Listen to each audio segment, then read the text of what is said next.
Hello guys, welcome back to my channel. আজকে সকালবেলা খুবই কুয়াশা ছিল, তাই সকালবেলা ঘুম থেকে উঠতেও লেট হয়ে গেছিলো। তাই সকালে পাউরুটি আর মিষ্টি দিয়ে ব্রেকফাস্ট করে পড়াতে যাওয়ার জন্য রেডি হয়ে গিয়েছিলাম। পড়াতে থেকে বাড়ি এসে আমার বোন দেখি পড়ছে, সাথে খেলাও করছে পুতুল নিয়ে। তো বোনের খেলা দেখে তারপরে আমিও রেডি হয়ে গেলাম, একটা জায়গায় ঘুরতে যাব, সেখানে যাওয়ার জন্য।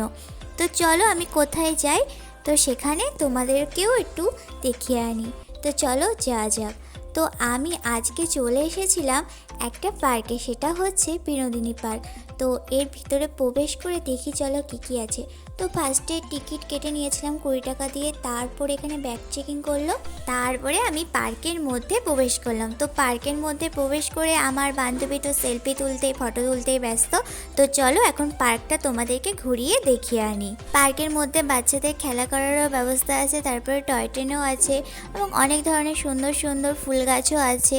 আমার তো খুব সুন্দর লেগেছে পার্কটায়। কাপেলরা, ফ্যামিলিরা সবাই এই পার্কে আসতে পারবে, এমনকি বাচ্চারাও আসতে পারবে।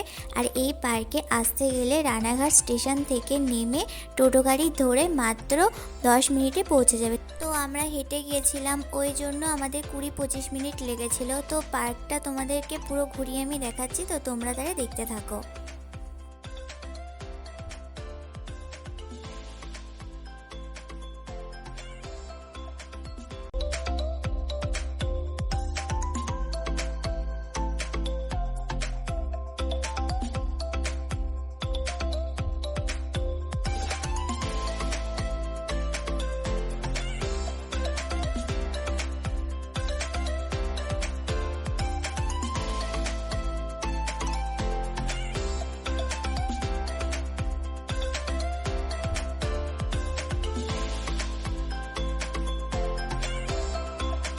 আমিও পার্কে গিয়ে সুন্দর সুন্দর ভিডিও করেছি, ফটোও তুলেছি অনেক।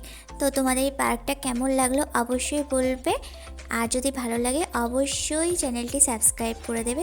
পার্কের মধ্যে ঘুরতে ঘুরতে বিকাল হয়ে গেছিলো, তো এবার তো বাড়ি ফিরতে হবে, না হলে সন্ধ্যা হয়ে যাবে। তো তার জন্য আমি বাড়ি চলে এসেছিলাম। তো বাড়ি আস্তে আস্তে আমার সন্ধ্যায় হয়ে গিয়েছিল। তো ভিডিওটি যদি ভালো লেগে থাকে অবশ্যই চ্যানেলটি সাবস্ক্রাইব করে দেবে, লাইক কমেন্ট শেয়ার করতে ভুলবে না। আর কেউ যদি বিনোদিনী পার্কে আসতে চাও তো তোমরা আসতে পারো। টাটা, বাই বাই, সবাই ভালো থাকবে, সুস্থ থাকবে।